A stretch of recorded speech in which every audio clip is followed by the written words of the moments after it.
32 years to the day of the country's worst natural disaster, Mexico City is hit by a 7.1 magnitude earthquake. As Carlos Jr. lies beneath a pile of rubble, his father is at home when the earthquake strikes. I suddenly felt this strong movement, you know, and then I realized it was an earthquake. So I went out and saw my neighbor's house collapse, and I was just waiting for the houses to collapse. As the tremors subside, 3 states have suffered widespread destruction. Andres has managed to evacuate onto the streets with thousands of others. You would see people with their head open. You heard about people being trapped in buildings, and you just feel kind of helpless. Carlos has no idea yet what's happened to his son. I received a call telling me that Carlos, my son, was trapped under the rubble of the hacienda they were shooting. And they told me that he was okay, that they managed to take him to a hospital. But I thought they told me he was okay because they didn't want to tell me that he died. So I started to drive. I was just focused on finding my son. While Carlos races to his son, the people of Mexico City mobilize. First responders jump into action, along with thousands of everyday citizens. International disaster response teams begin flying in from around the world. The time following the disaster is crucial, so that clock is ticking.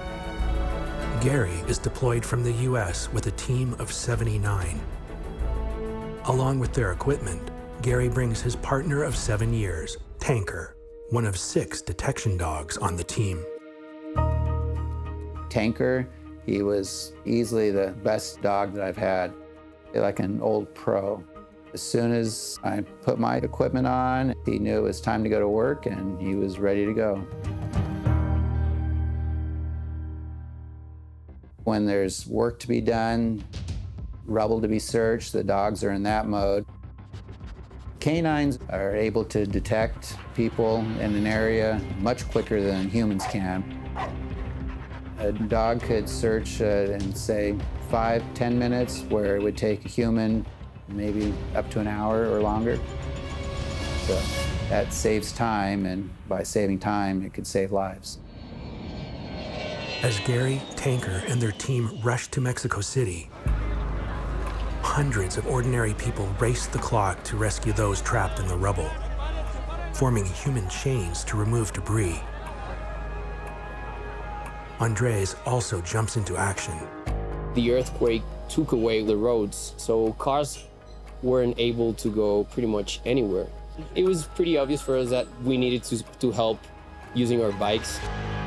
Andres helps to organize a bike brigade, moving emergency supplies through the shaken city. There were at least with us over 100 cyclists that were helping out, distributing the packages that contain mostly food, water, and supplies. They deliver aid to some of the worst hit areas. The ground had opened up, and it had swallowed some of the houses. The catastrophic effects of the earthquake are worse in some regions than others. But why? One of the real challenges for Mexico City is that it sits in this old lake bed, so there's a lot of soft sediments. And so that means that as the energy comes up towards the city, it's actually amplified. The shaking of the sandy substrate creates what's known as liquefaction. Like a bowl of jelly, water-saturated sediment loses its integrity and acts as a fluid. This is what causes the large scale of destruction. With collapsed and unstable buildings throughout the city, there's no time to spare. You would see people just trying to help each other out, and it did awake something in the crew, in every one of us. Sitting on top of a juncture of tectonic plates, Mexico's geology creates the perfect storm for seismic catastrophes. Like a slow-motion car crash, the Cocos Plate dives under Mexico at a rate of almost 8 meters every 100 years, about twice the rate of other plates. And as the Earth moves and adjusts to the sudden thrust of an earthquake, another danger looms: aftershocks. So when you have one earthquake, then just that energy traveling through the Earth's surface, it can trigger other earthquakes. The most aftershocks are smaller than the main shock by definition. However, it's also possible it actually triggers a larger event. After the initial shockwave, Mexico experiences over 40 aftershocks. We've been through some very substantial aftershocks, and all of a sudden things changed. At the hacienda, Carlos Jr. has no idea what's happened, till colleagues manage to pull him from under the rubble. The next thing I remember is waking up in the grass and looking up and looking at my photographer. I was very dizzy and confused and scared. As Carlos Jr. falls in and out of consciousness, his colleagues desperately tried to get him to a hospital. But it was chaos everywhere. We got into this hospital which collapsed, but they were attending people outside on the parking lot. I got stitches. They didn't want me to go to sleep because they knew I got hit in my head. Hospitals are inundated with patients as victims of the earthquake are brought in from around the city. 40 buildings have collapsed, and specialized equipment and search dogs are brought in to look for signs of life amongst the rubble. When we use things like our listening devices that can pick up somebody that's buried under a couple floors, we need complete silence. Amidst the crowds, jackhammers, and generators, rescue workers raise their hand, the universal symbol for silence. It's amazing how quickly everybody will quiet down, cars will be turned off. We can get complete silence in just a matter of seconds, and that's vital for what we do. If a dog detects the scent of a live person, it alerts the team. Once he finds a scent, he'll kind of come at it from different ways to find where the strongest scent is, and then he'll just keep barking there. If we've located a live person in it, then we'll stay there continuously 24 or 36 hours until that person's rescued. We have the equipment and the personnel to be able to dig through rubble. We have jackhammers. We can go through several floors of collapsed structure to get to somebody that's underneath. The feeling that I have when we pull somebody alive that's been buried under rubble it's hard to explain.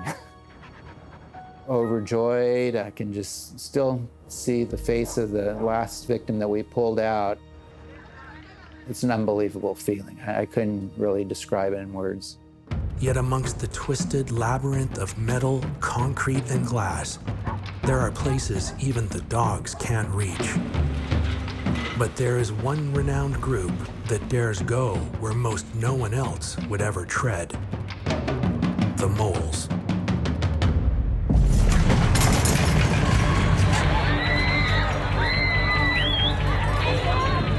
South of Mexico City, the total impact of an earth-shattering earthquake is yet to be discovered. But as the city rushes to find survivors, Carlos has managed to make his way through the chaos to his son. So when my dad arrived, he took me to another clinic. Everybody was surprised that I didn't break any bones.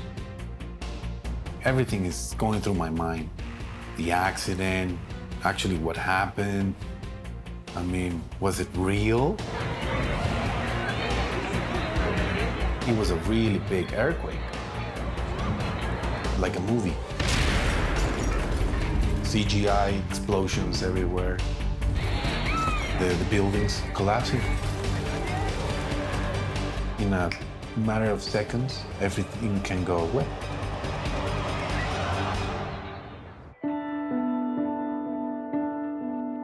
Since he was born, we've been so close. We're like soulmates. He's my best friend. I'm glad he's alive. That's all I can say.